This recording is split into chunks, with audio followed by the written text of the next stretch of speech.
Up with people. You I need don't them think wherever you go. I remember when you wanted to do that. I remember that. I don't think we have a budget for using that music. You know what you should read. You know what you should read. You know what you should read. It's time for What You Should Read, the podcast all about the titles you need. Join 3 book lovers and a guest as they cover all the best new titles to enjoy with your tea. I have that, but I haven't read it yet.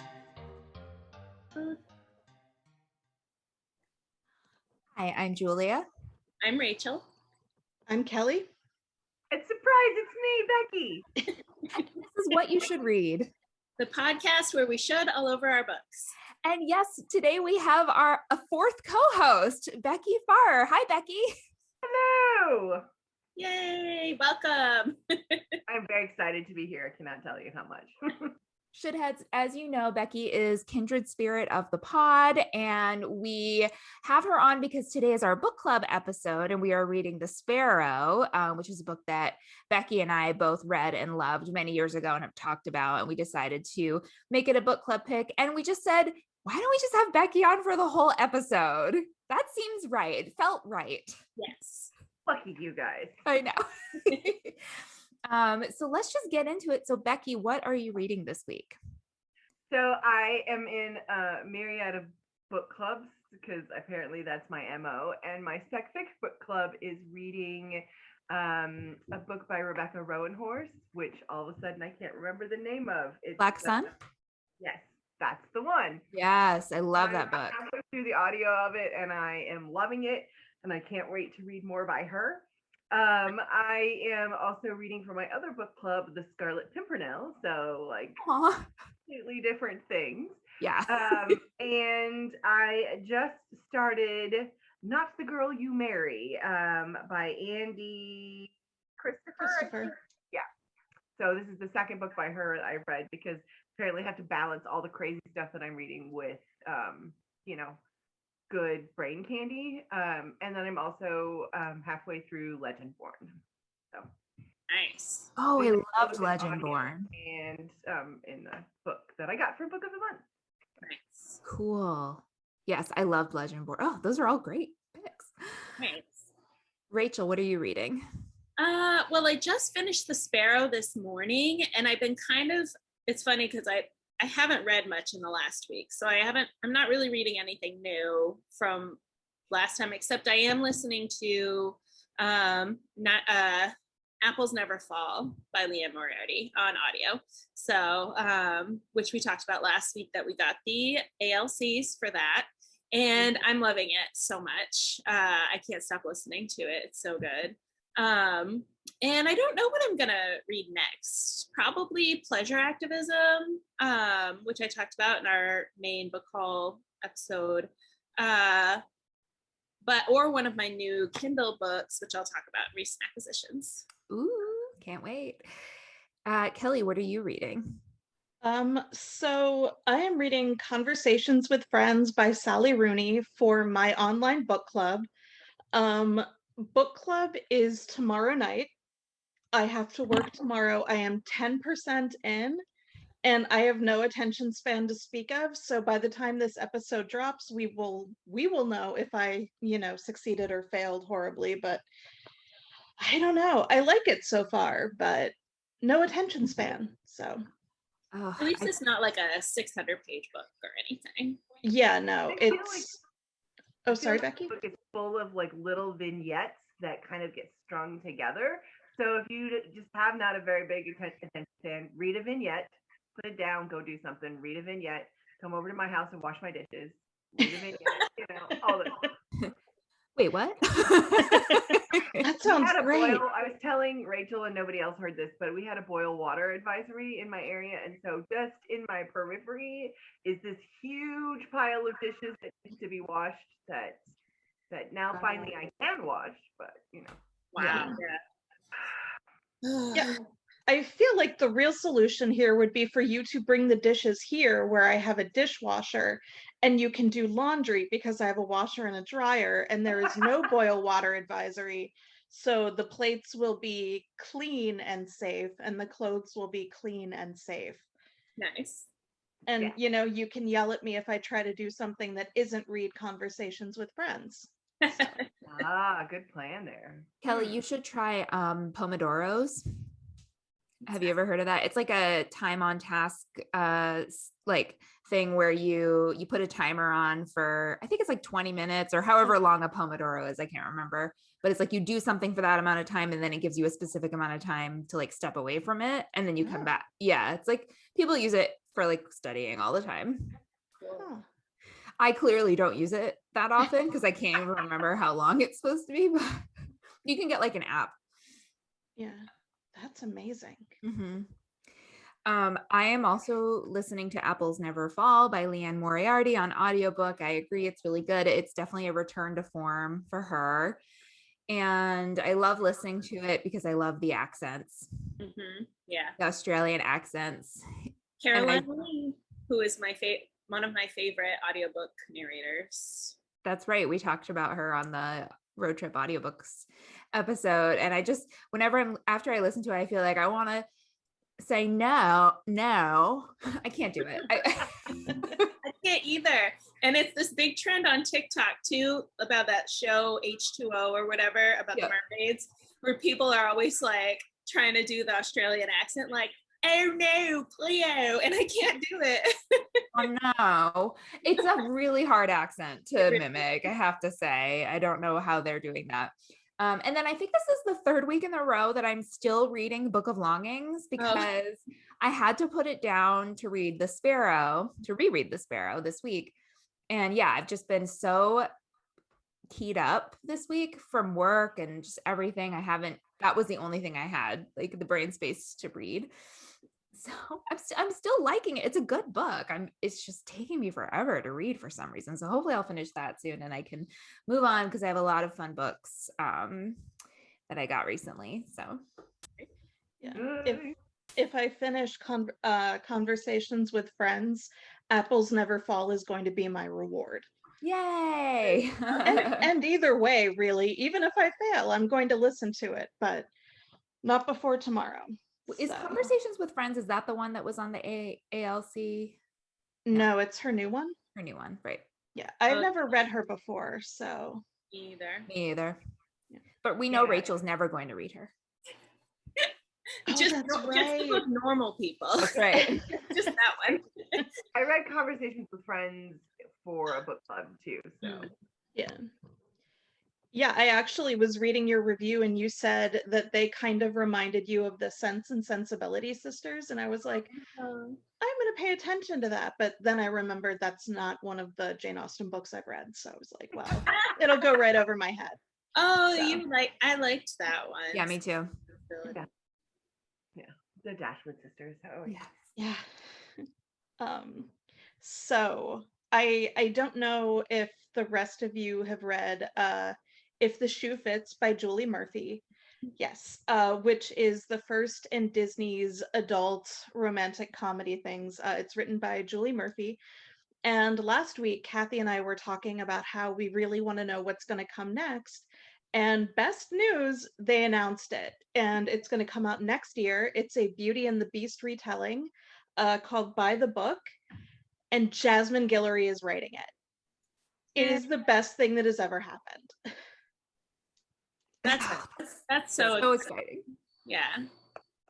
Yes. I love Beauty and the Beast retellings. I love everything she writes. This is the best news. Yeah.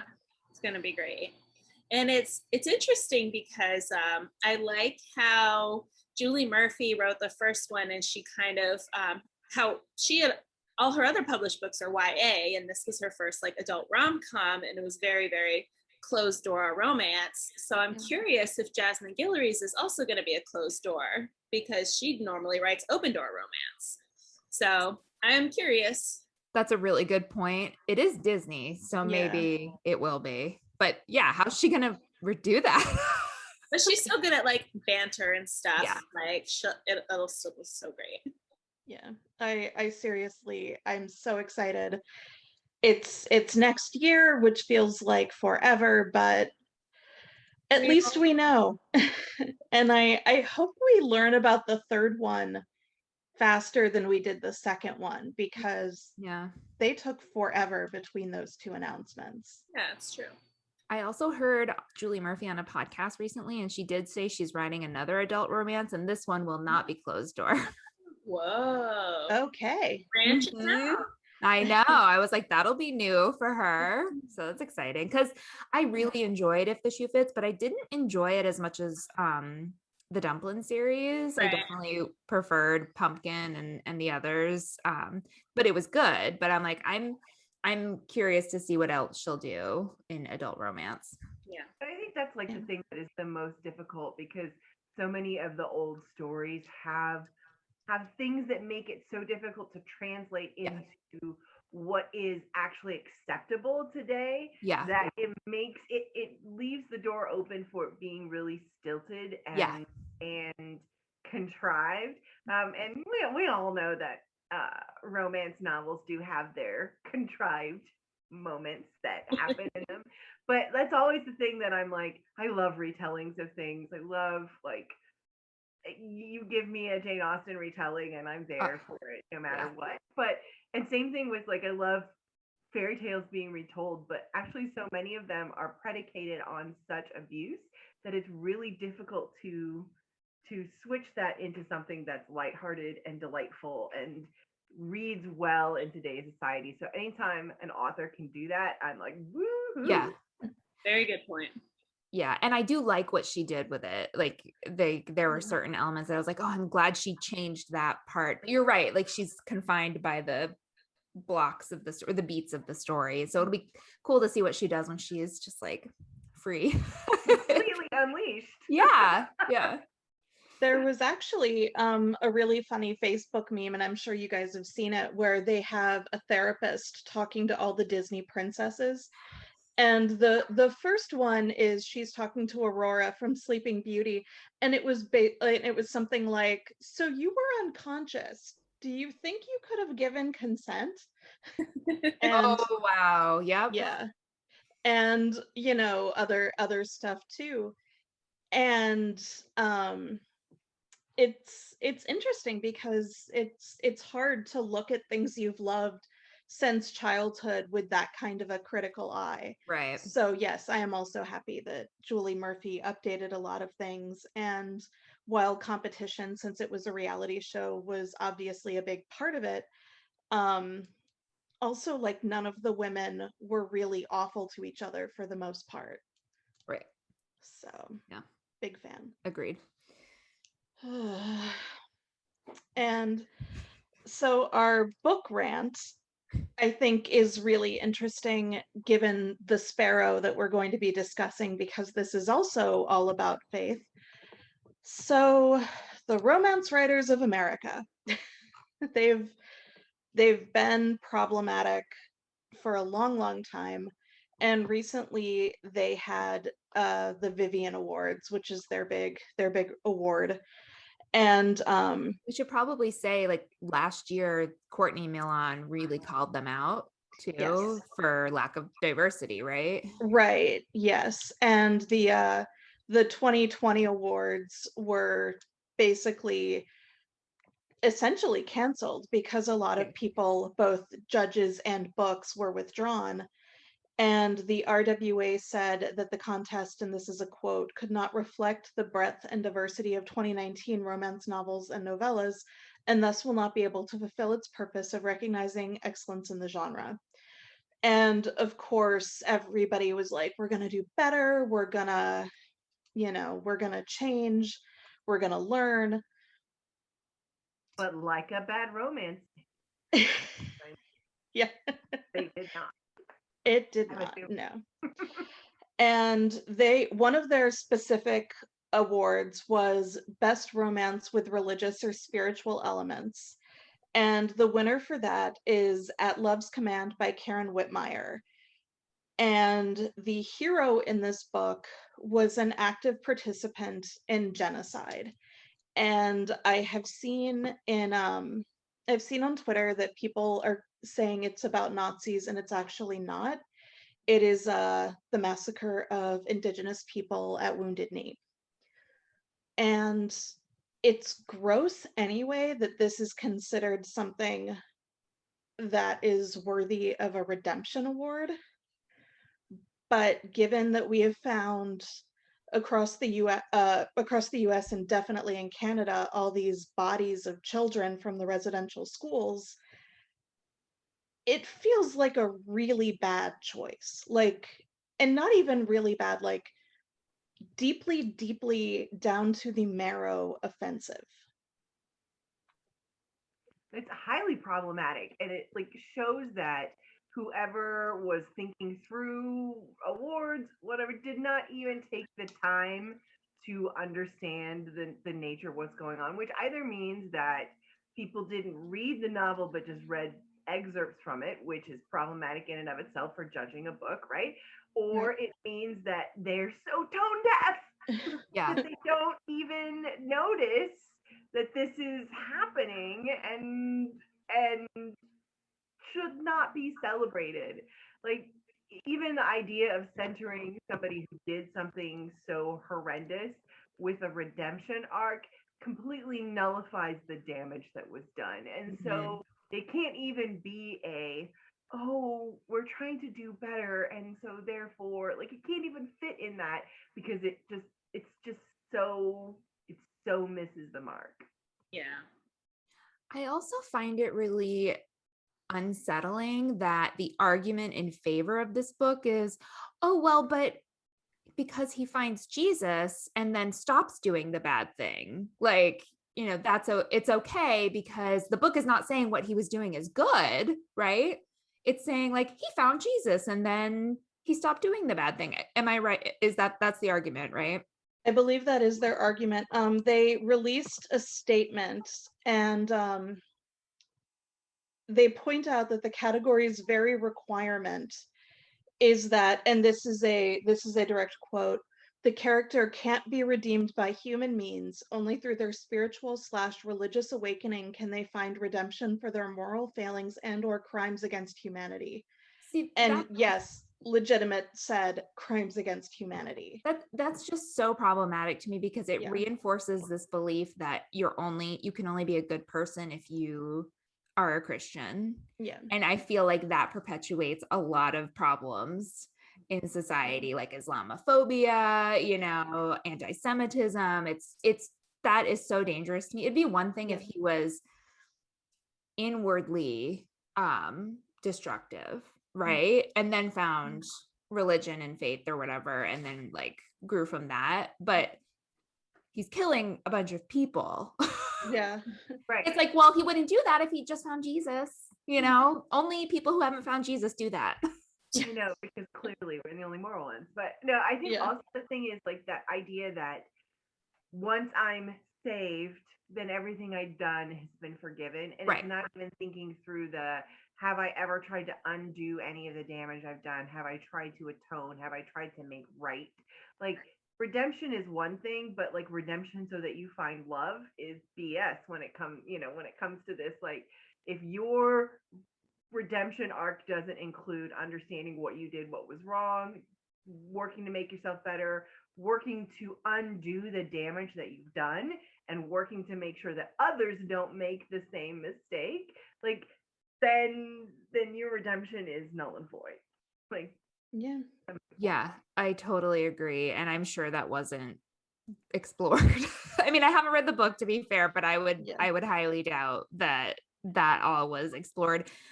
Also, you can't tell me there aren't a lot of Black Christian romance novels out there that could have been considered for this award. You can't, I'm sorry, you can't tell me that. So I don't know. And I know hold on, I just want to see. So I have an article and I will be putting it in the show notes. And this one did not win, thank God. But in 2014, a book nominated in that category is about a Jewish woman who falls in love with the Nazi commandant at a concentration camp and converts to Christianity, which I feel like is, every part of that is Wow. horrible. Yeah.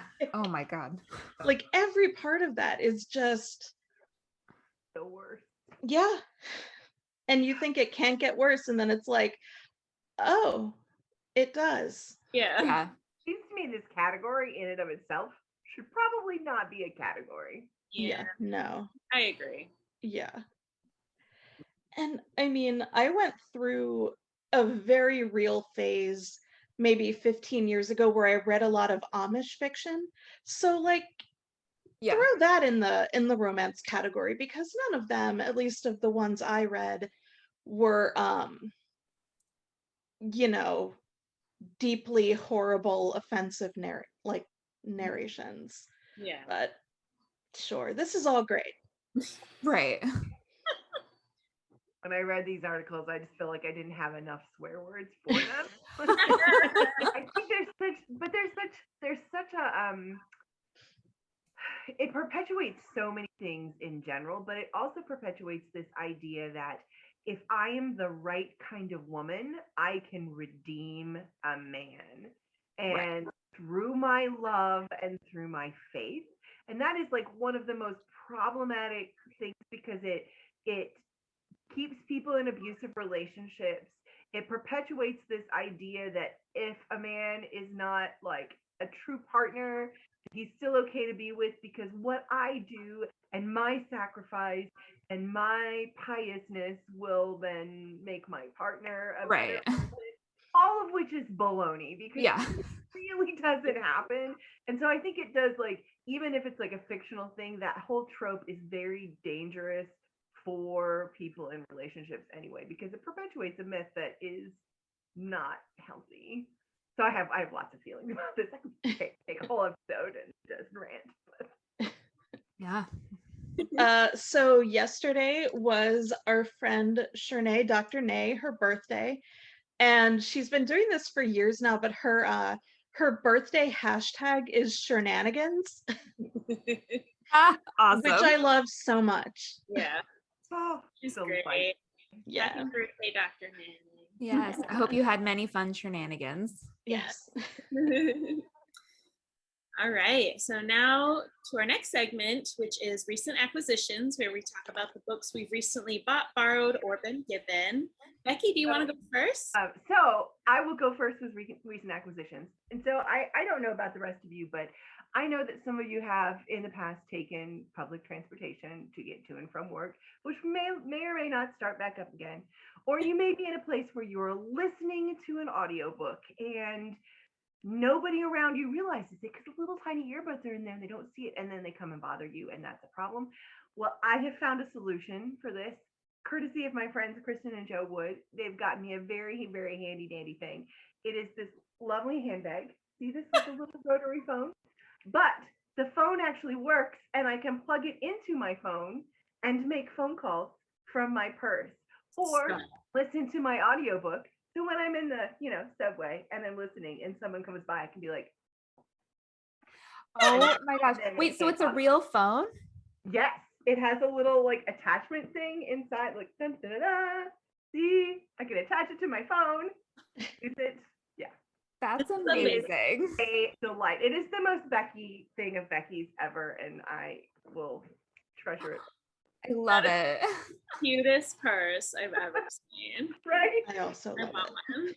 But I also did a fair amount of book buying when I was in England, and for Kelly, she's very lucky because I no longer have the accent that I traditionally bring back over with me that Kelly hates. It makes me very nervous. You don't sound like you. Yeah. One of the things that I did was my sister and I did a road trip, and we were in Edinburgh, so I went to independent bookstore in Edinburgh to buy a bunch of books. So I bought a bunch. I bought the latest in the Ben Aronovich series, which I just love. The Rivers of London series are delightful. Highly, highly recommend, like detective stories, but with magic, and it's just a delight. And they're all set around London. So I got the latest one, which is What Abigail Did That Summer. I also at the airport picked up a couple of books because clearly buying books in Edinburgh wasn't enough. So I got Clara and the Sun, which I know you all love. So I'm very excited about that. And I picked up The Windsor Knot, which is a murder mystery that the Queen solves. So that's fun. Yeah. Of course she does. Yeah, I've heard of that. It's like a delight. I'm very excited. I also got the Mad Woman's Ball, which is set in Paris in like 1855, 85, and mad women are like strong-willed daughters and wives that are no longer wanted, that are under the thrall of this sort of hypnotist, sort of asylum person. And once a year they have this ball called the Mad Women's Ball, and so I'm very excited about this. It'll be great. And I was also just trying to find like books that I wouldn't normally find over here. Yeah. So one I found was Latte, and it is about Matilda, who is like obsessed with the bright young things in 1920. And in that, she finds that there's a Black modernist poet, Hermia Druitt, who has gotten forgotten.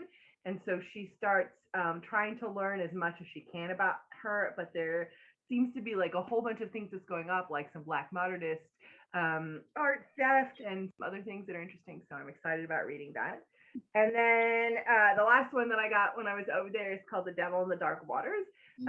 And the back says, it's 1735 and Samuel Pepys, the world's greatest detective, is being transported to Amsterdam to be tried for a crime he may or may not have committed. No sooner is the Sardam out to sea than devilry begins to blight the voyage.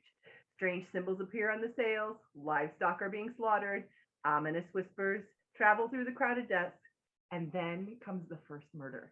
So his bodyguard is trying to solve the mystery with him while he is like locked away and before to Amsterdam. So, wow. it looked like a lot of fun. And then I came back to a book that had arrived for me while I was gone, which is very excited. It's called Hot Under His Collar, and it is Oh my God. scratch the Fleabag itch that Fleabag leaves for us with Hot Priest, and I really enjoyed it. It was a delight. And so I did have to call shenanigans though, because they described the priest as being black-haired with green eyes, and the priest on the cover is definitely brown hair with brown eyes, and so somebody who designed the cover did not actually read the book, and shenanigans for that. But anyway, those are my recent acquisitions. Shenanigans. Shenanigans. Also, he looks like a serial killer. Right? Right. Wow. And I love the fact that she's on his shoulder and you don't know, is she the angel or the devil? Right. Or maybe both. Interesting. She is the victim because he is a serial killer. Kelly's like, this was a thriller. Nice haul. Yeah. Great. Kelly, what about you? So I got Billy Summers, the new Stephen King, which I read and loved. I got The Guilt Trip by Sandy Jones, because I am definitely all about the thrillers. And my friend Erin told me about this. It's called Wayfaring Stranger by James Lee Burke. It was on sale for $1.99, and as of today, Sunday, it still is. And it is about a 16-year-old boy in 1934 who happens to run into Bonnie and Clyde after one of their robberies, their armed robberies. And then 10 years later, same kid, he just barely survived the Battle of the Bulge and happens to run into this woman, and they have, it sounds like, a very real thing, and go back to Texas. And it's a tender love story and pulse-pounding thriller. Wow. So, good for summer, I think. And Yeah. I've never read James Lee Burke, but apparently he's amazing. And with a Bonnie and Clyde connection, that seems like a good one to start with. Nice. Nice. Great. All right, Julia, your recent acquisitions. Okay, so on audiobook, I used my Libro FM credit to buy, obviously, Stories from My Timeline by Akilah Hughes.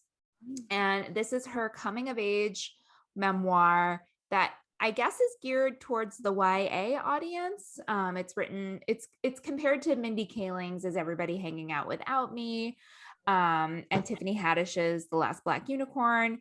But Akilah Hughes, I've been a fan of hers for a few years now. She just recently left the show What a Day, which is a news and comedy podcast, I would say.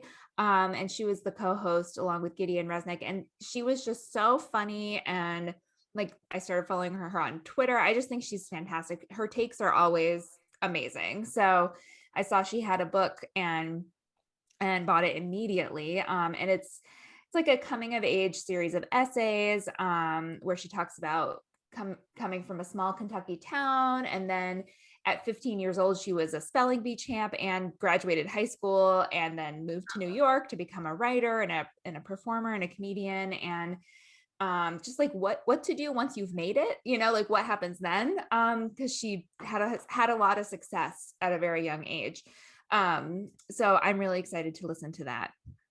Then on NetGalley, I got a couple of exciting rom-coms. So I got Well Matched by Jen DeLuca, which is the third in her Ren Fair series. And Ren Fair starts on August 28th, I believe, here in Maryland. So I'm very excited. Yay. And then I also got All the Feels by Olivia Dade, which was very exciting.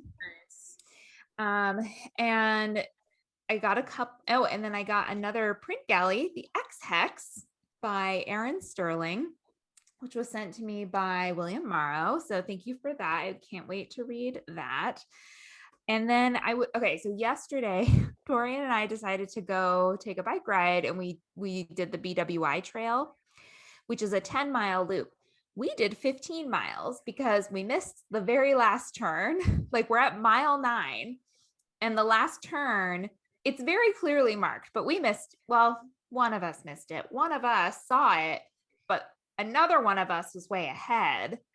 I'm not going to say who that was, who wasn't paying attention, but it was one of us. And then, so we get past, and we finally catch up, and I'm like, I think, did we miss a turn? But we saw another sign that said, oh, bike loop this way. So we got way off track, long story short. But then finally we found our way back and ended up doing an extra 5 miles. So anyway, after this bike ride, we're driving around, and I was like, let's try to find a convenience store because we were thirsty. We didn't have any more water. And then all of a sudden we realized we were near Games and Stuff, which is a board game store in Baltimore. And so we went in there and we're just browsing, and they have books there too. And I bought The End of Men by Christina Sweeney Baird. And this came out this year. It's been on our most anticipated list, and it's about a virus that only affects men. And about the women that are trying to figure it out. And so yeah, it sounds like a good, so I just saw it and I was like, impulse buy, I deserve this. I just biked 15 miles. Let me buy this book and get Rita's. So I got Rita's after that. Nice. Awesome. Yes. In DC, East City Books, where friend of the podcast, Clara Holcomb, works, is right next to Labyrinth Games, which is an independent board game store. And I often say that if there was also a independent yarn store in that same complex, that I would perpetually not have any money, because Right, you would just spend all your time and money there. Yeah. Amazing. Have you been to the yarn store here in Baltimore in Hamden on the Avenue? I have not. Oh, no. Kelly, we need to take her I've there. also not been to this game store, so I'm feeling the next time I come to Baltimore, both Yeah. of those are on the agenda. Definitely. Oh, we should do Atomic Books too. Yep. Perfect. Right there, I will have to come with my credit card. Ooh, one thing we saw on our bike ride was yarn graffiti, which I'd never seen before. And that was so cool. Mhm. It's just knitted patterns, and they wrap it around telephone poles and stuff and signposts. I was like, what is that? And Dorian was like, oh, that's yarn graffiti. And I was like, oh, that's so cool. Yeah. There was there's downtown at the wharf, there's this incredibly huge mural of Kamala Harris saying "I'm speaking," and it's all crocheted, and so all these people crocheted blocks, and then they put it together. It's huge. It's 12 foot by 20 feet. That is cool. That's Yeah. very cool. So cool. All right. So my recent acquisitions, I have a few Kindle books that I got. Two of them are two of my most anticipated. I got Once There Were Wolves by Charlotte McConaughey. And this is the one about the twins who go to the Scottish Highlands to reintroduce gray wolves into the ecosystem, try to balance that. And there's something from their past in Alaska, and it's kind of mysterious. And then I got The Wild Ones by Nafisa Azad, which is about the girls who, it's kind of magical. They have like special powers, and they rescue other girls from like impossible situations, and they go around helping each other. And then I also randomly, this was I think on sale, but it was The Other Bennett Sister by Janice Hadlow, which I know, Julia, when we did our like Pride and Prejudice retellings, you had two books about Mary Bennett that you were talking about. This is one of them, and I couldn't remember which one you had read, but I was like, oh, why not? I don't remember which one I read, and I don't remember which one I thought I read. Like, I thought I was reading one and I was reading a different one. I remember liking it. So yeah. So I thought, hey, why not? I'll pick it up. And then I have a couple of pre-orders out, but I'll wait until those actually come in and talk about them on that episode. So cool. All right, you know what? A nice quick episode today. I'm calling it. Just kidding. We have like another hour to go. So we are going to take a quick break. And when we come back, we are talking about The Sparrow by Mary Doria Russell. So stick around and we will be right back. You know what you should read. It's time for What You Should Read, the podcast all about the titles. And we are back. And today is a book club episode. We are talking about The Sparrow by Mary Doria Russell. So Rachel, do you want to kick us off? And as we normally do with our book club episodes, read the summary of the book. Sure. A visionary work that combines speculative fiction and a deep philosophical inquiry, The Sparrow tells the story of a charismatic Jesuit priest and linguist, Emilio Sandoz, who leads a scientific mission entrusted with a profound task: to make first contact with intelligent extraterrestrial life. The mission begins in faith, hope, and beauty, but a series of small misunderstandings brings it to a catastrophic end. This 20th anniversary edition includes a new afterword. Sorry, I didn't realize that part was about, but yeah, this is the 20th anniversary issue. And it actually does include a new afterword by Mary Doria Russell, which I haven't read yet. I didn't have a chance, but I do want to read it at some point. Yeah. Awesome. There's an interview with her in the version that I have that I remember reading to the first time that I read this book, and I reread it after, and I was pleased with how much I had remembered. But yeah, so this book was actually first published, I believe, in 1997. And I want to start with, so this is the first book club book I think we've read that wasn't a new well, no, we did do Kindred, which wasn't an official book club book, but most of our book club books, I think, have been new releases or fairly new, or fairly recent at least. Or, I mean, they've been new for all of us. Right.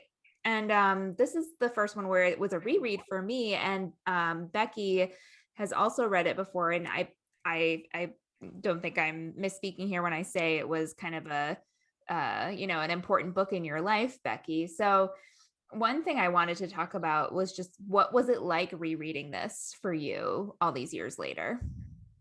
Yeah, I think this was a really seminal book for me. I remember when I first read it, I finished the book and it was daylight outside, and I just sat with this book for hours, and my housemate at the time got home and it was dark, like pitch dark. And I was still sitting here thinking about this book. I reread passages at the time, which I never do in a book. I just read all the way through.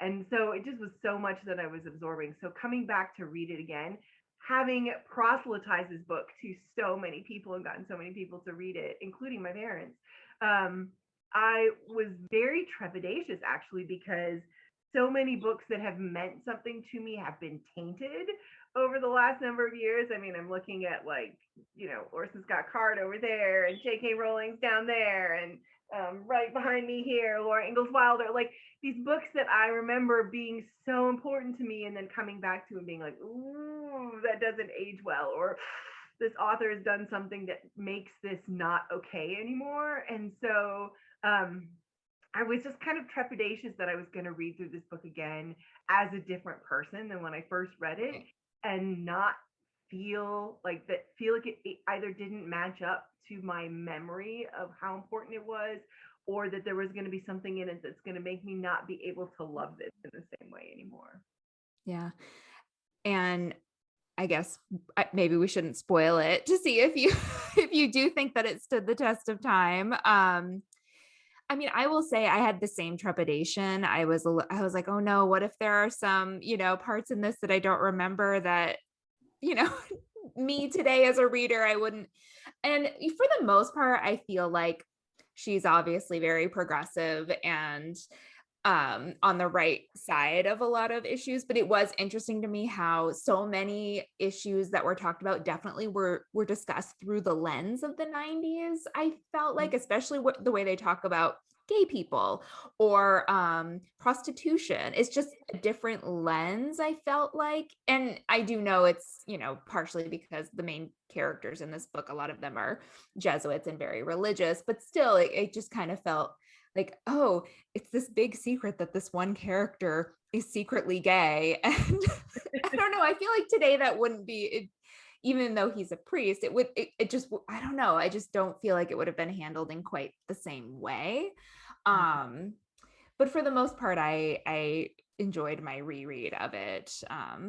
So yeah, but I completely understand that feeling. Mm-hmm.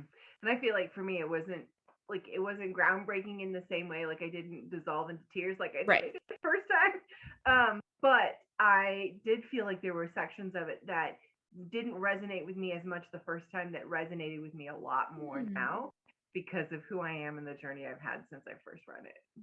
Yeah, I do feel like there are some characters, like the Anne character, I related to a lot more now, for sure. And just love the Anne character. The other thing that I thought was interesting is this book was written in 1997. It's set in two timelines, both of which are in the future for when this book was written. One of the timelines begins in 2019. And then the other timeline begins in, like 2060, like about 40 years later. So I thought it was interesting that we were reading a science fiction book that at least part of it was set for us now in the past. So I don't know, Rachel Kelly, did that strike you at all? There's a solid Bill Cosby joke. Right? And I was like, wow. So right? basically, George and Jimmy, two of the characters, are basically completely drunk, and they said alien jello shots. And then George tells Jimmy, like he leans toward him to whisper something, but misjudged his center of gravity and fell over. Bill Cosby would be so proud, he said. Oh. And I know it's because of it's the Jello reference. I know because that was his thing. But I'm like, ooh, they're drugged. Yeah. I know. I clocked that too. I was like, wow, this joke hits differently now. Yeah. It was very jarring. Yeah.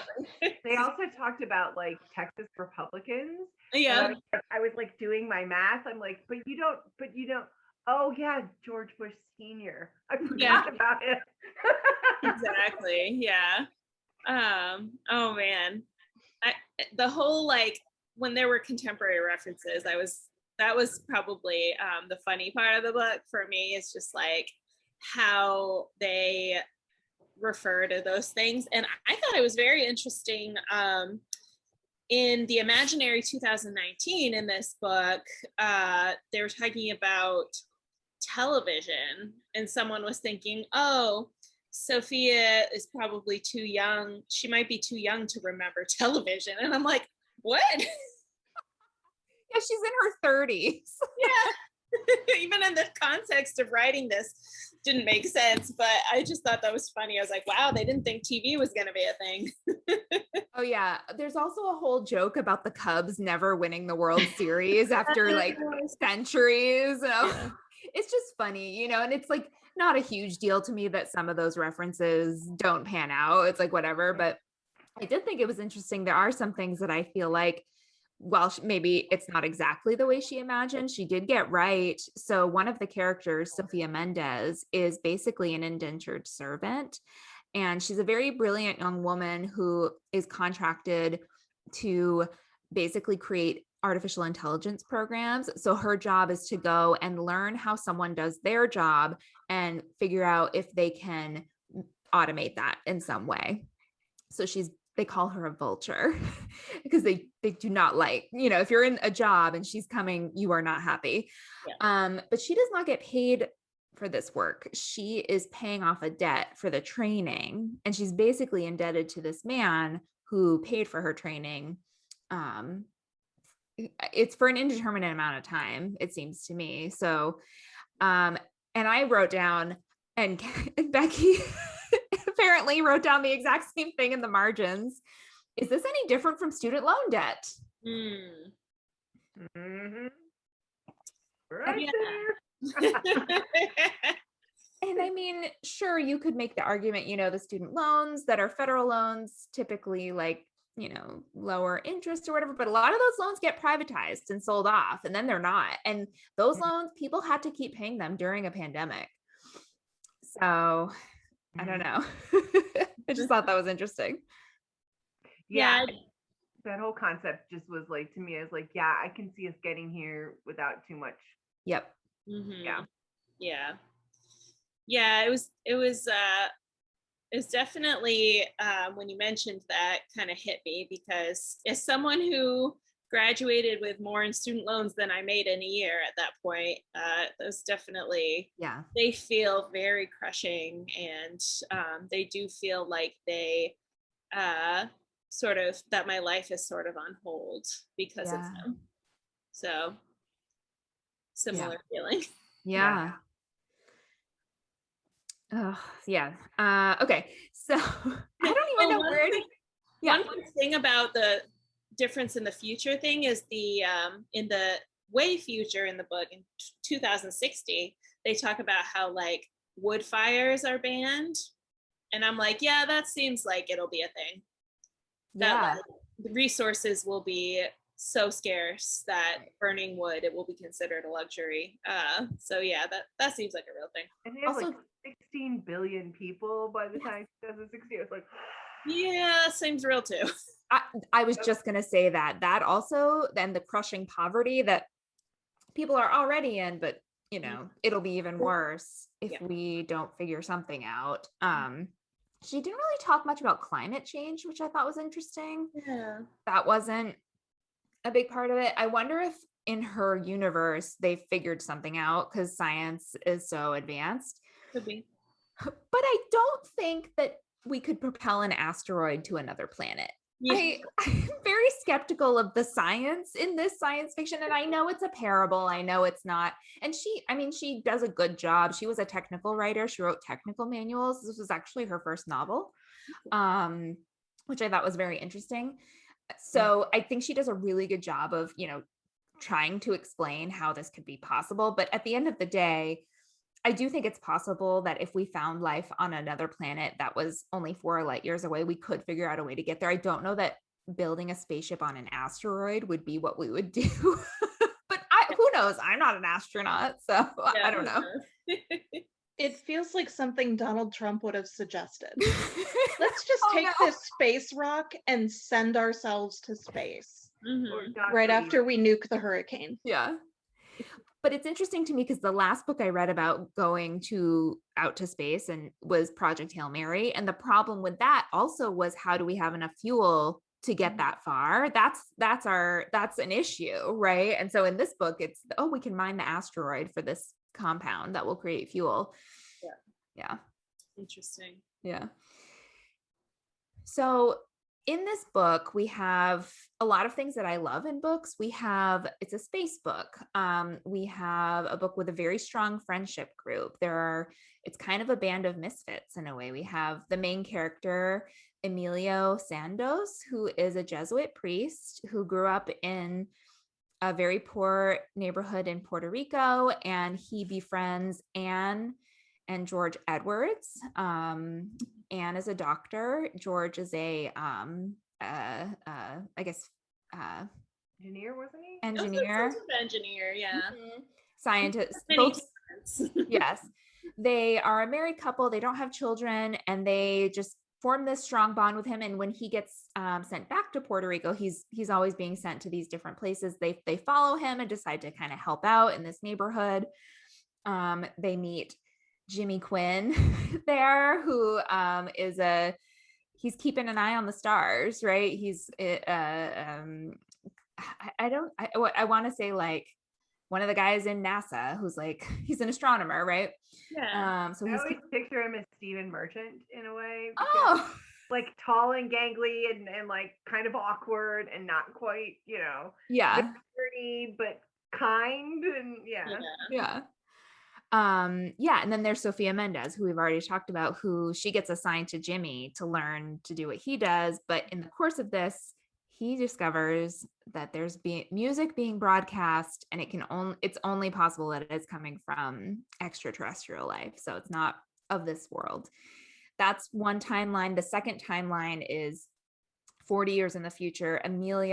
So that crew decides they're going to go to this planet and find the singers. 40 years later, the timeline is we just have Sandoz. He's the only one who's survived, and he's on trial with the Jesuits back in Rome because there's been a lot of things that have been reported that he did that they are very unhappy about. So there are, of course, like so many different themes I feel like we could start with.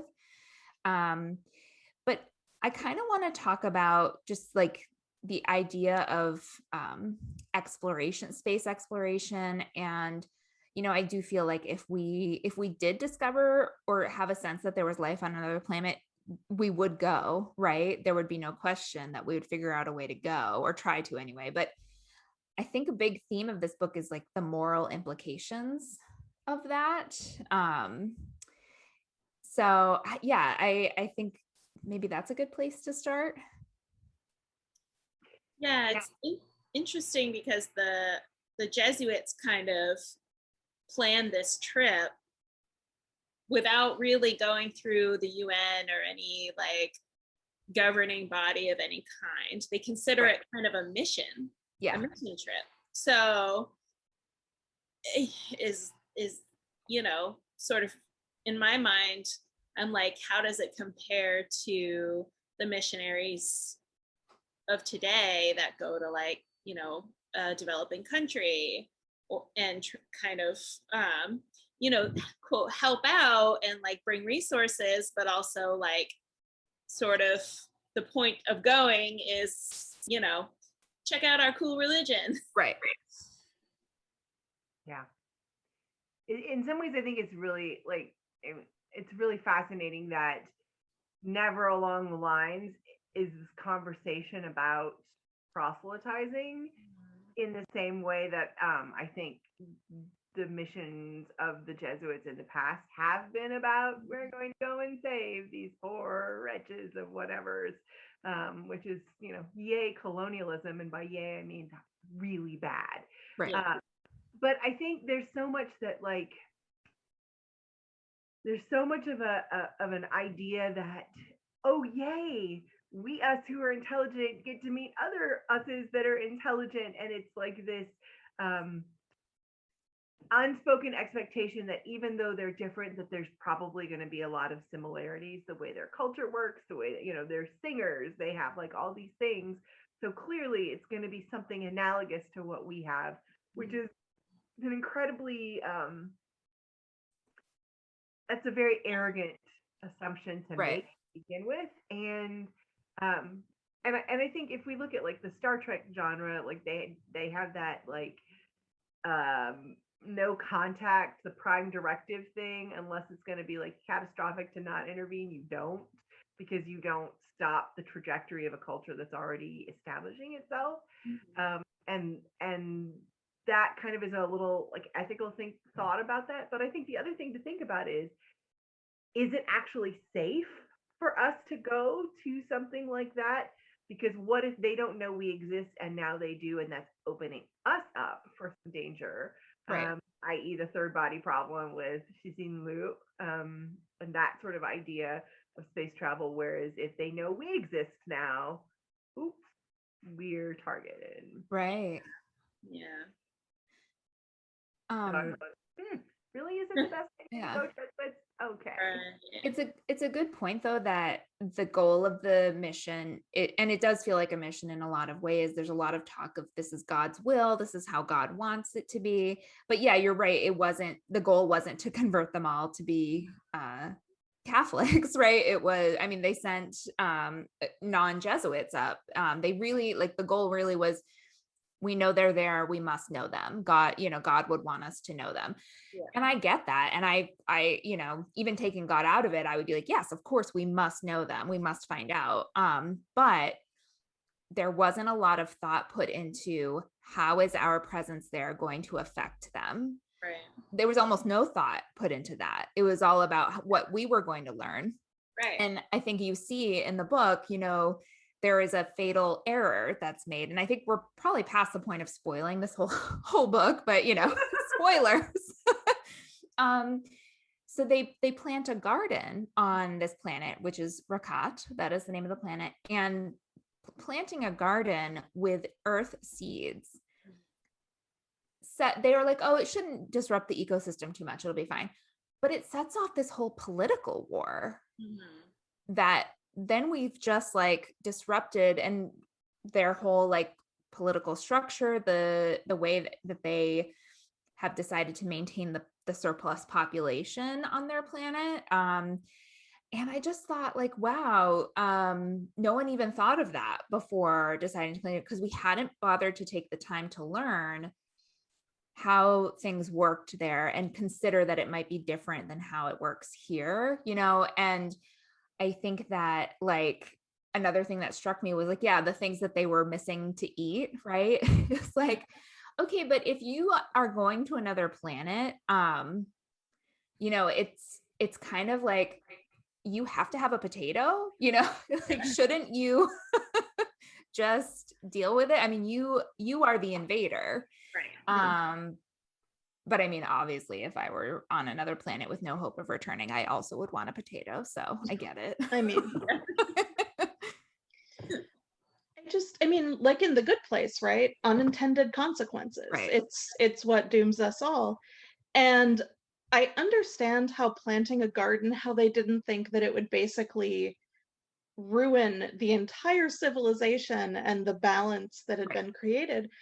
But I do think that maybe it could have been considered like, what if this is poisonous to them? Like, what if we kill our friends? Right. But they didn't think about that either. Right. Because like, not even just like, oh, don't eat the fruit or the vegetable, but what about the spores from the pollen of the leaves? Like, we don't know how it's gonna Well, that one they did talk about, because they mentioned that it's most of the things are not propagated unless they're tended and cared for, so that they wouldn't become invasive species. So I was like, well, at least not that much through, but still.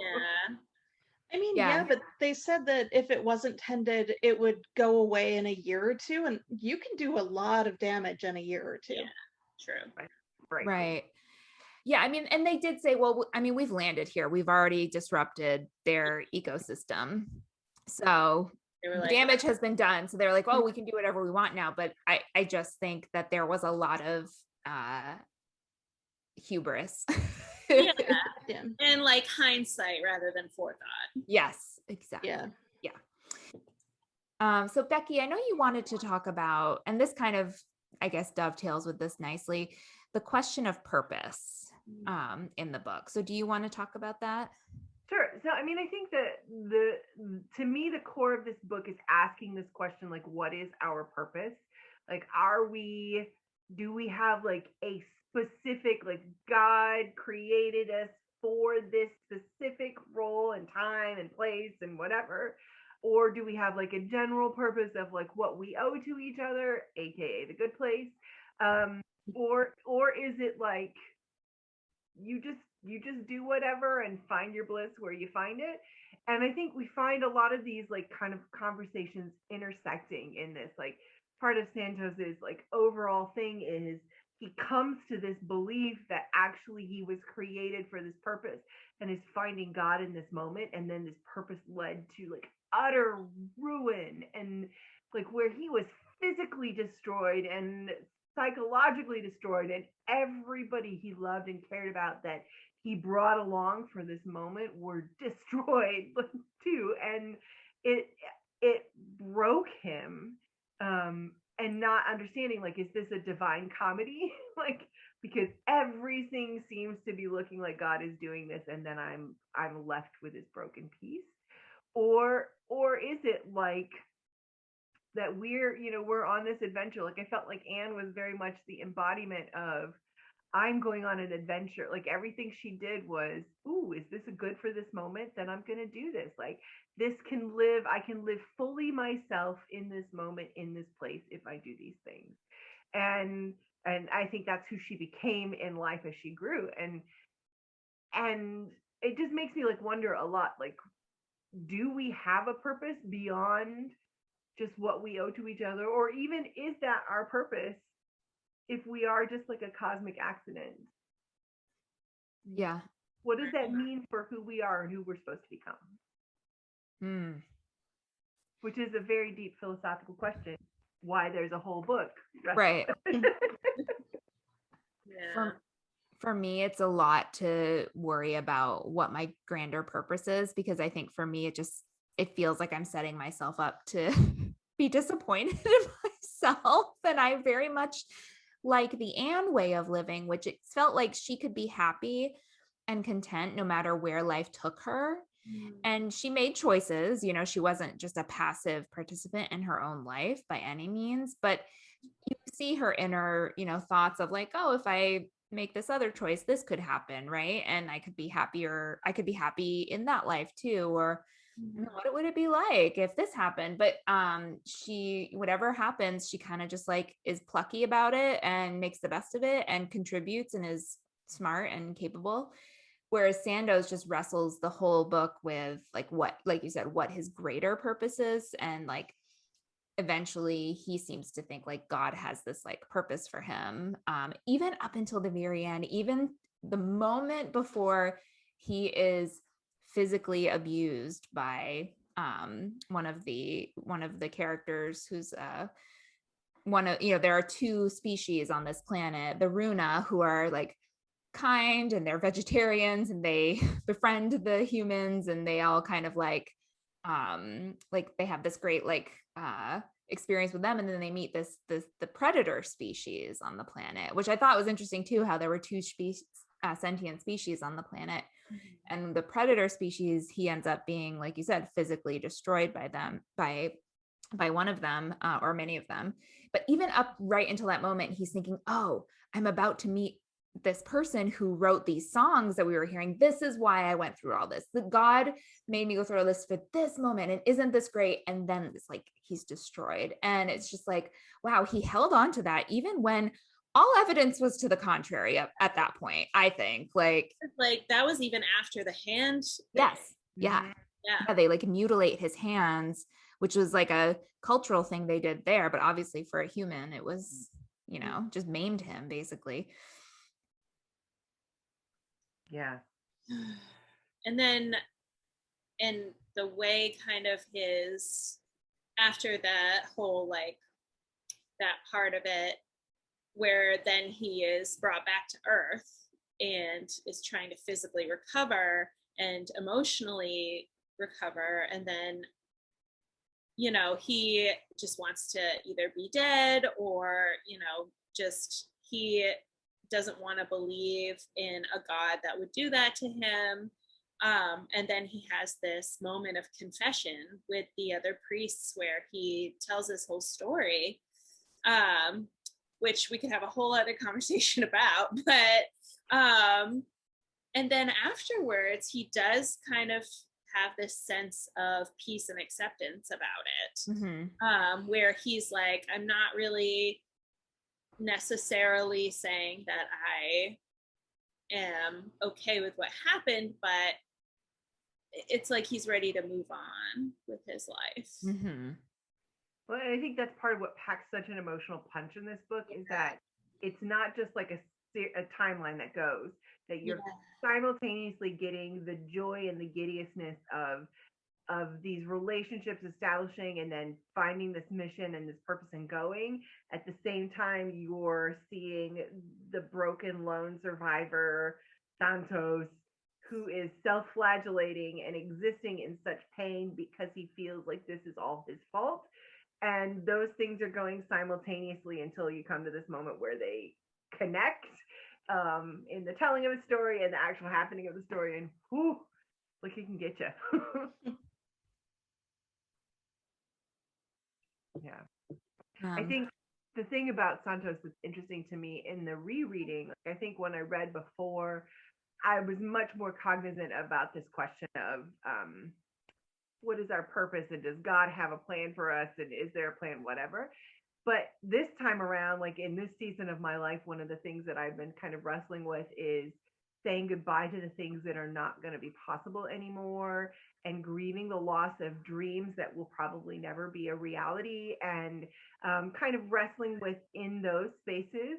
And I noticed that Santos also went through that too, because he really deeply loved Sofia Mendes, and she, I think, really loved him too, but he had to choose, like, am I going to choose this path that I believe that God has me on, or I'm going to choose this thing that's this moment of happiness, or a place where I could actually thrive, like this relationship could be good for me, but it would mean giving up this other path, the path that also led to destruction.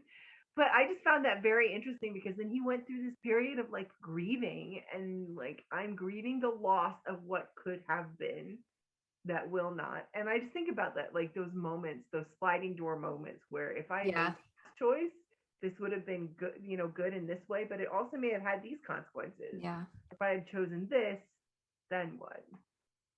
I mean, life is a series of choices, and you're so right. It is hard when you get to a point where you're like, oh, I guess I won't be doing up with people ever in my life.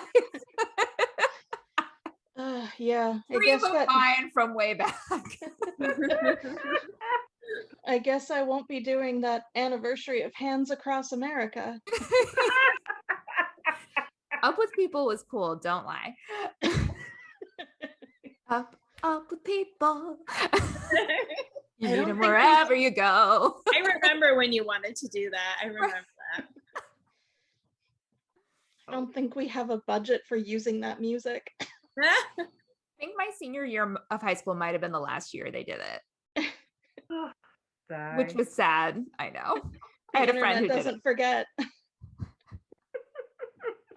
The thing that struck me, though, kind of related but mostly not, Anne Edwards is me. And her whole thing about God, if you give God the credit, then you also have to give the blame. Yeah, that was really, yeah. And a friend of a friend, his wife had like this big health crisis, and I'm being vague because like I kind of know them a little bit through my friend. They do not know me or this podcast at all, so it's not like a huge invasion of privacy. But so she's been in the hospital for like a month, and she just got to come home, which is great. But every post of his that I saw, it was all like, praise God, praise God, praise God. And I'm like, you might want to also be really nice about those doctors and nurses who took really good care of her this whole time. And I mean, at the same time, like, doesn't know me at all, no idea who I am. So I'm like, you can't say anything, but it's also like, but if, something happened, I'm pretty sure that he would have maybe not been a jerk about the doctors and nurses, but everything good is thanks to God, I guess. And well, it reminds me of because the way that you reconcile this like kind of big theme that's in the book, which is like, if you have doubt, like having doubt about God and the fact that bad things happen, you can point to that to like say like, see, how could a loving God like do that, right? But then it reminds me of the story, and I'm not saying that I'm a religious person, but I grew up with religion, and it does remind me of the story that makes me think about a little bit about the times we're in now, where it's like there's a man and there's a flood, and he, is like drowning, and someone comes along in a raft and they're like, get in the raft. And he's like, no, God will save me. Right. Like I think I remember this from the West Wing. So like there's all these people trying to help him. And he's like, no, I pray, I'm religious, God will save me. And then he dies. And he's like, God, how could you do this? And he's like, what? I sent you a guy in a raft. I sent you a guy in a helicopter. Like I sent you all this help and you didn't take it. And to me, that's like what we're going through now with COVID, right? Like, I sent you a vaccine. I sent you masks. I sent you social distancing. What are you doing here? I sent you toilet paper and hand sanitizer, and like 5 people hoarded it all, but that wasn't my fault. Right. Like that growing up, I had this dance teacher who was also very spiritual and religious, and she would tell me this story of when she used to work construction. She worked with this guy who just was not safe. Like he would like jump around from like around the site, from like on top of like equipment and down into holes and stuff. And she'd be like, what are you doing? That's super unsafe. And he's like, God will protect me. And she says to him, God protects those who help themselves. Yep. And I just thought that was funny story. Yeah. It's very similar to what's going on now with COVID. Yeah. But I thought about it in the book too, because at the end of the book, the Father General is like, oh, we're sending another mission to Rakat. And I'm like, what? Why? Like, clearly God, if you believe in God, clearly he does not want us to go there. Look at what has happened. Like, there are so many signs, and still. So I just think like, I don't know, I think people can use the idea of God to like justify a lot of bad things and do whatever the hell they want. Yeah. Agreed. What do you guys think of them not publishing all of the papers that they sent back? Ooh. Yeah, I was feeling so frustrated by that too, because I was like, come on, you're like, I felt Emilio Santos's rage that the work was part of the main justification for going, and it is the lasting legacy of the people who are now lost. Mm-hmm. So like, how can you not be publishing this and sending this out? I was very surprised by that too, because I would have thought the Jesuits would have been like trying to, capitalize on that from the beginning. Yeah, I just found it very odd. Mm-hmm. We're waiting for the book deal and the Hulu streaming rights and the 7-part movie that Oprah is producing. But there's no television in this. But I was thinking about that because, I mean, depending on how you look at it, the way that TV was even in 2019 is completely different than now. Like, what do you mean I can only watch something at like 8 o'clock on a Tuesday?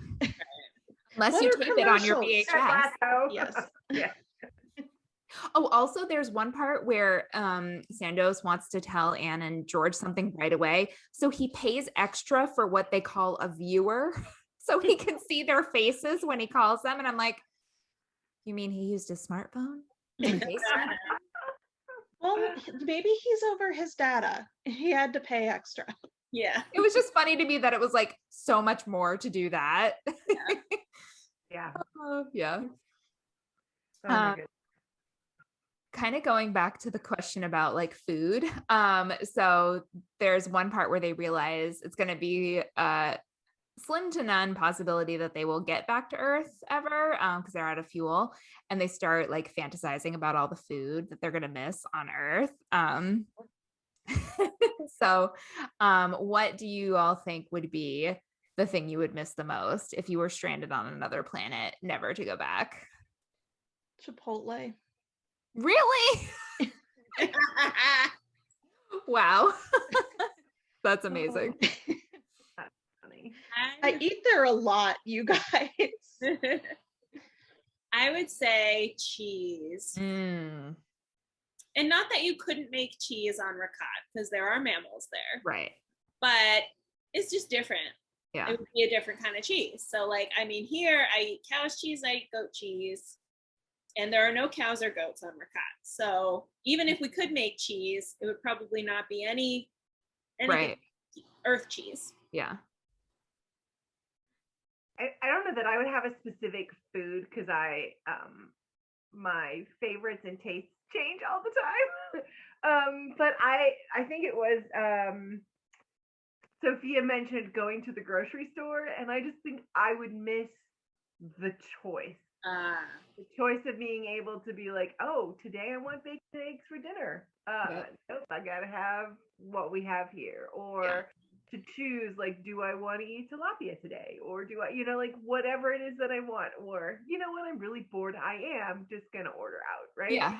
That at my fingertips, I could have what I want when I want it. I think I would miss that. I think for me, I would miss peanut butter. Ooh, peanut butter. Maybe they brought peanut seeds though. Maybe. Yeah. So you could make it, but I just like you said, I don't think it would taste the same. What I'm used to. You know what they didn't bring? Because it would have been tomatoes. That would be a tough. I would miss tomatoes too, because they're in so many recipes. Yeah, because I was thinking when I thought of cheese, I thought of pizza, and I was like, well, you could grow wheat and you could grow tomatoes, but if they didn't bring tomato seeds, then you can't grow tomatoes. Because tomatoes are a plant that would like come back over and over again. Yeah. Yeah. Wow. Looking out my window at my tomato plants right now, and I'm like, tomatoes. Aw. Okay. Anything else that we haven't gotten to yet that we want to talk about? You had put in the outline about why did everybody just assume like his culpability, Sandoz? And I mean, I guess the people who found him, the first thing they saw him do was commit murder. Yeah. So I mean, because he had been abused for so long, and he was like, all I want to do is die. So the next person that comes into this room, one of us is going to die, and I don't care which one. So he was all keyed up because he was like, next person who comes in this room is probably here to abuse me or hurt me in some way. And he's like, and if not, then at least I'll get in trouble and probably die anyway. So, and of course, the next person to come in the room was Asakama or something. Yeah. And this is the little girl who from the Runa tribe that he had developed a strong bond with as they were teaching each other languages. Yeah. Each other's languages. And she had come in the room because she had led the new humans that had arrived on the planet. She had led them to him, like, told them everything that happened, and they end up finding him. And so she's the first one in the room. And of course, he was all keyed up. So he attacks and kills her, and before he even realizes who it is. And the humans see this happen. And so they're like, wow, what's wrong with this guy? And all they know is that he's been living in a brothel. And they're like, oh, he's just been selling himself. Right. So all the Jesuit priests are just like, oh, you're awful human, blah, blah, blah. And of course, the humans that found him sent all this information back to Earth, and it got out. And so the Jesuits have lost all sorts of, members and support and everything. So by the time he gets back to Earth, like, he is the reason for the Jesuits, dying off, basically. And I found it so, like, interesting that they still, even when he got back and they could see how mutilated he was and just how, like, traumatized he was, and they were still like, we're going to put you on trial for the evil you have committed. Right.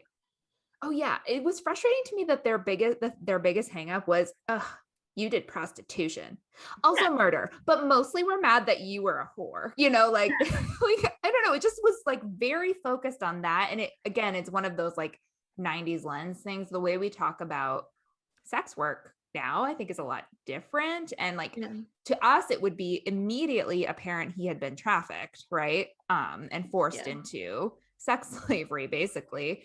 Right. But they were just like, it was just such, I don't know, for me, that was one of the most frustrating things. And of course, he wasn't explaining anything because he was so traumatized. And probably like wanted to like punish himself in a way. Yeah, I can see that. But think- I mean, there's oh, sorry. No, go ahead. Did you want to keep going while I Nope. find the part anyway? Okay, so as in the last chapter, as they talk about everything that happened, I mean, like they made him say, because it started with, like, oh, I had, like I had sex, and they're like, no. And then it's like, I was assaulted, and then it's like, no. And then they make him say I was raped. So I feel like it is a little bit better because, yeah, throughout the book, the impression is that it was something he chose. Like that was the life he chose. Yeah. And maybe it wasn't like the best choice, but it was still like something he chose, and it was not, obviously. So I think they were like, maybe if we make him say it, then he'll realize like none of that was your fault. Like none of it. It was not something you did. It was something that was done to you. Might have been nice if they had thought about it that way a little bit earlier. But I guess if the first thing you're told is this guy is having sex with that weird alien tribe, and then also he murdered this little kid, alien kid, but yeah, so you know how we are with our rush to judgment. Yeah. So he does, I think, accurately identify why some of them are so like Volker is the one who's like, oh, he's evil, like yeah. He's like, oh, he thinks that because otherwise this could have happened to him. Yeah. So he needs to believe that it was all my fault in order to like live with the truth. And I'm like, I think that's very like telling.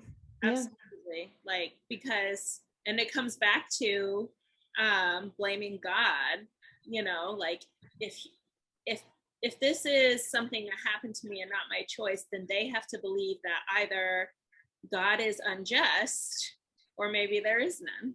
Right. And I think it's interesting how much Santos fought to keep from sharing that story, but not just from his own perspective. Like he even talks about, I don't want you to have to, because once I share it, then you have to know it too. And the other priests talk about it, that like, wow, I wish I didn't have that in my head right now, that this is what really happened. But yet, sometimes we need people who carry the trauma with us in order for us to be able to process something. But it doesn't take away from the fact that it's incredibly traumatic. Yeah. Yeah. Oh, this book. So, one thing that I just also like, the last thing that Askama, or I don't know how we're pronouncing her name, said to Santos heightens back to the way the language works. And it's this idea that like I don't call myself Bekki. Like I don't say I wanted to see you, or I did this thing for you. We say someone, in that language, they say someone wanted to, or someone brought your friends to your heart, or like they use this terminology of someone, which I thought was incredibly evocative, and that she used that language at the very end, as she's dying, to tell him that she's brought his friends. But that whole people group, they use that idiom, and then the other one they use is this idea that what makes you sick is there's something with your heart that's a problem, and it's not like your physical heart, it's the soul of your being. And I thought it was so fascinating that written in the understanding of that culture was the understanding that trauma can make you physically ill, that it can lead to death, that it can lead to all kinds of physical manifestations. So I thought it was so fascinating that we watched that understanding with that culture happen, and we're also watching the effects of that in Santos himself. Oh, that's like such a good point. the vomiting and the trauma and everything that was going on because he couldn't live with what was in his heart. To me, that was just kind of it was a very evocative literary technique to be able to do. and show. And I think it's true. Yeah. I didn't make that connection, but you're so right. That's very powerful. And I noticed that they use someone too, and it's very clear that in their culture, there's not this concept of like an individual necessarily. There's a one, it's someone. But yeah, that's beautiful. And sad. Yeah. I mean, I feel like the whole book is beautiful and sad. Yeah. And there's the first thing I underlined, hang on, sorry. I kept closing it from my Kindle. Hold please. Sorry. It's early in the book, like in the 9th chapter, and Giuliani is talking to Sandoz, and he said, did you honestly believe that you alone of all those who have gone were the single man to lose God? Do you think we would have a name for the sin of despair if only you had experienced it? And I feel like a lot of times when you go through basically grieving for whatever reason, it feels like you were the only one doing it. And it's really nice to think like, oh, right, this is so common, we actually literally named it. Yeah. So helpful and not, I guess. Yeah, the whole concept of loneliness too, I think we could, like, that's a big theme in the book too, that we could probably spend another hour discussing. One of the reasons why I love Anne, because she always makes space for everyone and makes them feel seen and known. Like it talks about Emilio when he goes to their house, it was the first time he found a home. Life. Or the way Jimmy felt presence there, the way Sofia felt presence there, just like she just does so much to make space for people. And I just like, I want to be Anne when I grow up. Like, you are though pointed, but yet she just I wonder if that's why Supari gravitates to her so much, because the Janata, the predator species, he's one of them, but he's different, right? He is more open-minded. But the Janata have a culture they are very isolated, it seems, especially the women. The women have to live in isolation pretty much their whole lives, which maybe that's why they're also grumpy all the time, these people. But Anne like shows him like attention and curiosity, and like it's probably something like he is always fighting to be respected in his circle. So I mean she makes everyone, like you said, feel seen, and that probably is something he has never experienced before as an individual. So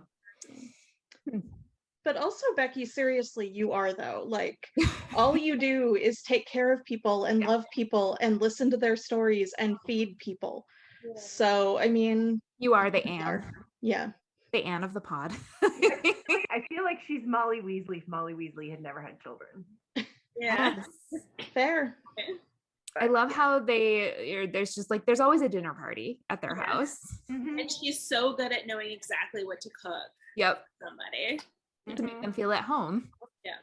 Yeah. I love when he's like, oh, my mentor from Texas is coming and he's going to stay here and we're going to have a dinner party. And she's like, why can't you just go to a restaurant for once? And he just like waits for a second. She's like, barbecue and hush puppies and greens. Yes. Okay. That's one of my favorite parts. Yeah. It was so good. Yeah. The book is definitely like, it's very deep and dark in a lot of places, and sad, but it's also funny in a lot of places. It's very funny. Yeah. And you fall in love with so many. Yeah. You fall in love. Absolutely. Mm-hmm. I love the turns of phrases that happen. Like I was saying something off camera earlier, but like she just takes normal things. Mary Doria Russell takes normal things and phrases them in ways that you just are like, ooh, I just had never, like, it gives a new facet to them. The sequel to this book, which we're not talking about, but one of the ending lines talks about Santos, and it talks about him having a crowded necropolis of a heart. And it was such an evocatively beautiful way of putting all the grief and loss that he'd experienced and the people that he'd experienced, but how he held them so close to him. and just many other things. I just think beautifully. The sequel is very hard to read, I remember. Yeah. Much harder than this one. This book, on reread, I felt like, okay, the writing at times I found beautiful as well, but then at other times I found the dialogue a little forced almost. But then when I think about the book as a parable, it makes sense that they would speak in that way in a lot of ways. But I do think it's interesting. This was her first novel, and it was an instant classic. Yeah. Yeah. All right. I just keep thinking, sorry, super fast. Yeah. The fact that you said that it was her first novel and before that she wrote technical like manuals and stuff. So I am someone who, if I find an author, I get their entire backlist. And I'm thinking about some poor person like me who read this and loved it and like bought everything else, and then like a training manual showed up. And it's like, I'm gonna love this. This is denser than I was expecting. Yeah. A plot's gonna show up. I know it. That's so funny. Oh, delightful. Yeah. All right. Final ratings. Out of 5 stars, Bekki, what would you rate this book? So when I first read it, it was like an automatic 5 stars. Like it's in like my top 3 books of all time. And I think I'm keeping it there because I still, even coming back to it, found things that just really like impacted and interacted with me and who I am. I do recognize a little bit more of the flaws than I did the first time, but it's still up there, and I'm still going to recommend it to tons of people all the time. Nice. Kelly, what about you? I would say, I'm going to say 5 stars too, just because while I don't think the entire read was a 5-star read, I would say it's like all over a 4-star read, but there are parts that are just so beautiful and transcendent that it makes it 5 stars. Bumps it up there. Yep. Rachel? Yeah, I'm feeling kind of the same way. So I'm going to use a decimal and say 4.5 out of 5 stars, because I agree that like there are some parts that I kind of had to like slog through a little, just because it is sci-fi technically, which is not my favorite genre. But the story, the characters especially, just like, I mean, Anne is 10 out of 5 stars. So yeah, I would say 4.5 out of 5 for me. Yeah, it's tough because I think I'm in the same boat as Bekki. I recognize the flaws that I didn't recognize on my first read. And a lot of that has to do with I'm a different person now. And I mean, one of the big problems I had with the book was the way they talked about Sofia, and almost in a paternalistic way, when Sandoz was like, I am giving up on the idea of being with her and I am gifting her to Jimmy, is how it felt. Like that part, I almost threw the book across. I think but I was like, no, you're holding a Kindle. Don't do that. But I highlighted it and I just wrote, it's not something I would have picked up on, the first time around, but it was like she had no agency in the matter. And it's like, well, of course, if I give her any signal, she'll come directly to me.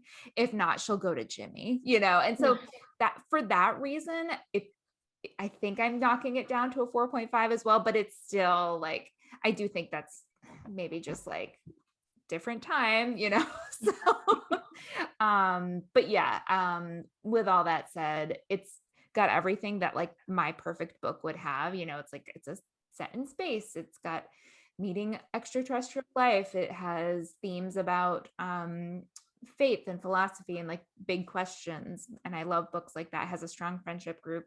So yeah, it's definitely up there for me. I'm glad, because I was really worried that people were going to be like, Bekki, why did you make me read this? I'm always worried about that with this one. It's still one of those books that like I will talk about for a long time. Yeah. All right. Are we wrapping up? Yep. So, yay. Okay. So that's our show. You can listen to The Sparrow on Libro FM. If you don't already have a membership, use the promo code What You Should Read to get 2 books your first month instead of 1. And be sure to follow us on social media. We are WYSR_podcast on Instagram and on Twitter. You can email us at whatyoushouldreadpodcast@gmail.com. And be sure to check us out on Goodreads at What You Should Read Podcast. And now you know what you should read. You're welcome. The podcast all about the titles you need. Join 3 book lovers and a guest as they cover all the best new titles to enjoy with your tea.